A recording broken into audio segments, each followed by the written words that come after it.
Elden Ring Nightreign's Mountaintop is easily its least appealing shifting earth location, but if you're fighting Caligo or Gaping Jaw, then it has some pretty good buffs that you might be interested in.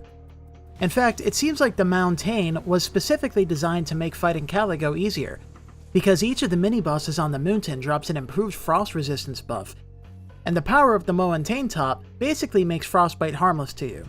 Stacking all of the buffs from the Mountaintop can make Caligo basically trivial, and with today's release of Everdark Sovereign Caligo, it's more relevant than ever. Hi everyone, my name's Diabedor, and today I'm going to walk you through Elden Ring Nightreign's Mountaintop. The Mountaintop is a lot simpler than Nicladio, so I'm not going to do a detailed breakdown of it like I did with Nicladio, and instead we're just going to get right into walking through it, because it really is a very simple path, and you can learn it in about 10 minutes. The only thing I'm going to say is that you should make sure to grab a fire weapon before coming here, because all the enemies here are weak to fire, especially the ice dragon that you need to fight. I see lots of people try to skip that dragon. Not only is it a bad idea because it'll just keep following you and fucking frostbiting you, but also it drops a guaranteed legendary, so you're going to want to kill it. So keep an eye out for a fire weapon during your expedition on day 1. You're going to want to come here first thing on day 2, same thing as Nicladio. If you can't find a fire weapon, then you can buy one from one of the merchants at a place like the castle or at a fort or something like that. So anyway, we start by the southeast grace on the mountain, and we're going to follow the hill up and kill that troll there. He drops a generic buff. So, you know, I got like improved poise, you may get something like increased max health or whatever. He doesn't drop a frost buff, but it's still a good one to have. After that, we're going to head to the west over to the Frostbite Ruins here. If you look at this map, you'll see where the crosshair is, that there is a path that leads to the ruins, so that's the easiest way to get to it. The boss of these ruins is always going to be Albinauric archers, so up on the left side of the ruins, if you come into the entrance and then just follow the stairs up, that takes you straight to them. They're pretty easy to kill, they're weak to fire, and I think these are weak to holy damage, but fire is what you want for the mountaintops.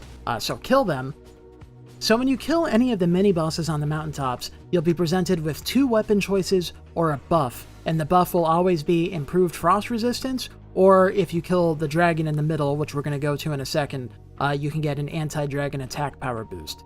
By the way, this ruin also has a merchant here, so if you need to buy stuff like a Wending Grace or a weapon or whatever, you can stop at the merchant there. But yeah, so if you're fighting Caligo, then I strongly recommend you take all the improved frostbite resistance buffs, because, you know, you'll be missing out on some weapon passes or whatever, but the frostbite resistance will make not only the ice dragon on the mountain super easy, but it also make Caligo, like, trivial. Like, it makes her so easy because she just can't frostbite you most of the time. So I really strongly recommend you take the frost resistance buffs if you're going up against her, especially her Everdark Sovereign form that just came out. Anyway, so after the ruins, you're going to head up to the middle of the mountain in this valley here. There is a dragon fighting a troll, and you see this troll just air-shotted the dragon out of the air with a fucking roar, and it was badass as hell. But yeah, so the troll is not a boss. You can just ignore the troll. I usually just leave it alive. You want to kill the dragon. This is a very easy juvenile dragon, so it dies super fast. It doesn't breathe fire or anything like that. This dragon will always drop the attack power anti-dragon effect buff. It basically just makes you do more damage to dragons with all your attacks. If you're fighting Caligo, then that one's a no-brainer. It's also effective against Gaping Jaw, because Gaping Jaw is considered a dragon, so you can keep that in mind. And I recommend you always take it no matter what, because you're going to want to kill the ice dragon up here, like I said, so we'll get to him in a second. So after you kill that dragon, you're going to head up the valley towards the north. You saw I looted a corpse there next to some, like, blue crystals. Those corpses next to the crystals can drop legendaries, so make sure you check them as you pass them. You're going to see I get one in this clip, in fact. But yeah, so once you get to the north end of the valley, bank a left, and there is a demi-human swordmaster over here. Very easy to kill, they're very weak. As with the other bosses on the mountain, he'll drop an improved frost resistance buff when he dies, so I strongly recommend you take that, especially if you're fighting Caligo. It'll make Caligo easier, and it makes this ice dragon that we're about to fight in 2 seconds easier. So keep heading west and climb up the rocks. You will be attacked by the ice dragon up here. You can encounter the ice dragon in a bunch of different spots. I like to fight it here because this is a decent location to fight it, and, you know, we're passing by the enemies that we were attacking there. So this guy's super weak to fire. You want to hit him in the head if possible. A lot of his attacks have a punish window afterwards, where, like, he'll do a stomp, and then for a couple seconds afterward, his head will be low to the ground, right? So you want to try to go for headshots and stuff like that. It makes him a lot easier. I think he's super resistant to anything other than fire damage and strike damage. So like you see here, I happen to have fire star fists, which is like the most optimal thing to kill him with. So yeah, but that anti-dragon attack boost helps a lot, and having the improved frost resistance gives you a lot of time before the blizzard frostbites you, and it also helps with things like his roar that he can do, which also does frostbite buildup. So that's why I like to make sure you grab at least a couple of those before you come fight this guy. He drops a guaranteed legendary, so, take whatever you want from that. Afterwards, you're going to head towards the southwest where there's some rocks to climb up. Keep in mind, I didn't loot them here, but you saw on the right side there were a couple of those blue crystals with corpses in front of them, so you probably want to loot those in case they drop a legendary, because they're right there, But yeah, so climb up the rocks and keep heading to the south. Now we're heading southeast. There's a corpse there, and you're going to see this one drops a legendary, so make sure you loot the blue crystal corpses, because legendaries are, they make me happy, and I enjoy them. So keep climbing up the rocks. In the event that you get lost or disoriented, just go up, basically. You're trying to get to the peak of the mountain, so you want to go up whenever possible. But yeah, so once you get to the peak of the mountain, you will see that there is this big blue crystal thing here. Go to it and grab the power of it. This power halves the frostbite damage and buildup you take, and it gives you the Lord of Blood's exaltation when you get frostbitten. So that's really useful, again, especially against Caligo. So afterwards, you can just drop down the mountain there. If you go on the left, the spot where I landed has a potential scarab spawn, so make sure you check that. And then if you have time, you can keep heading to the northeast over here. There's a spot right here next to the spirit stream where there is a boss that's 3 crows to fight. They're a pain in the ass, but if you kill them, they drop another frost resistance buff, which will again make Caligo just that much easier. In particular about these crows, I want to say, I think when they get stance broken, they can sometimes turn their stance break into a grab. So be careful of that, because it is annoying as shit. You see they do that animation where they stand up on one foot and then they can do a grab afterwards, so be careful. But yeah, so if you want the frostbite resistance, then take that buff, and then you're going to keep heading to the east. Over by the tree, if you go right beneath the tree, there's a demi-human swordmaster that'll attack you here. You're going to see him in a second. There's another crystal over there, so make sure you grab that along the way. I didn't. You should, because it might drop a legendary.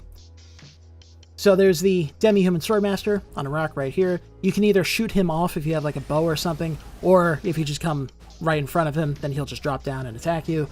He's pretty quick to kill, so even if the circle's closing in, I recommend you kill him just for the extra buff that you can get. I got lost looking for the grace here. It's right in front of the big rock that he was standing on, so that's a pro tip for you, so you don't waste a little time like I did there. Once he's dead, you're going to head directly to the south to where the troll duo is. They'll be fighting a couple giant dogs. Sometimes they'll actually kill the dogs before you get here, but if not, the dogs are super weak and so are the trolls, so you can kill them pretty quick. Grab the frostbite resistance buff, and then before you go to the circle, if you have a little bit of time to spare, by the way, the circle will always be in that spot. But if you have a little time to spare, then you can head to the west over here. In front of the spirit stream, there's a chance for there to be a scarab, so make sure you check for that. And then if you have extra time to kill, I like to jump over to this little plateau thing, or whatever this is called here, where there's a couple wolves and there's a couple corpses, so you can get a couple extra runes and some consumables and weapons and stuff like that, if you so desire. And then once they are dead, you can head to the east to the tree where you can fight the Night 2 boss.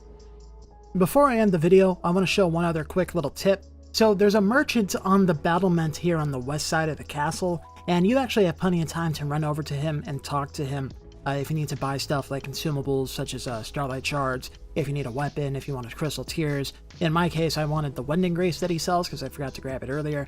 So you can just mark that shit on the map and then just go and jump off the cliffs here, stop by the grace for a quick health refill, and then just run straight over to the castle. Be careful not to get your ass kicked by the local crucible knight, like I did here. Preferably you would have cleared out the castle on day 1 anyway, so there shouldn't really be enemies here. Make sure you keep an eye on your health. You don't want to die here and then have to run back for your runes plus the merchant or whatever. So here's the merchant on the rampart in case you don't know where he's at. Buy whatever like your wending grace, and again, keep an eye on your health while you're talking to him. And then so after you do that, you can head directly north, and that'll take you straight back towards the tree. Instead of going up the hill where the first troll was, you can just climb up the cliffs here because you can see all those rocks are really easily climbable, and that takes you directly up to where the circle is. And again, just make sure you keep an eye on your health bar. If it starts getting low, stop climbing, drink a flask, and then keep going. It's not a far climb, so you've got plenty of flasks to do it, especially if you hit the grace that's over there. But yeah, and then so once you're back, you can go into the spirit shelter, and you can kick Everdark Caligo's ass like I did. having all these buffs really seems to make her pretty trivial. This is 2 runs that I did now where one I was with my buddies, and then the second one that I just did here, I was solo, and she's just super easy, and I'm pretty sure it's because I don't take any frostbite buildup or damage when I do get frostbitten. Like you see here, she hits me with her tail. No frostbite buildup whatsoever. It did like 1 point and then immediately decayed. So yeah, it makes her a lot easier. I hope you find this video helpful. Please leave a like, share the video, and consider subscribing because it all really helps me out. Consider becoming a member of my channel. If you're a Type 2 Diabetian, then you get access to priority build requests for Elden Ring. And if you're a Type 3 Diabetian, I'll add you on Steam, and you can play with me when I start hosting game nights once I have some members to play with. Yeah, so thanks for watching. My name's Diabetor, and I will catch you later. Holy shit, I was holding my breath.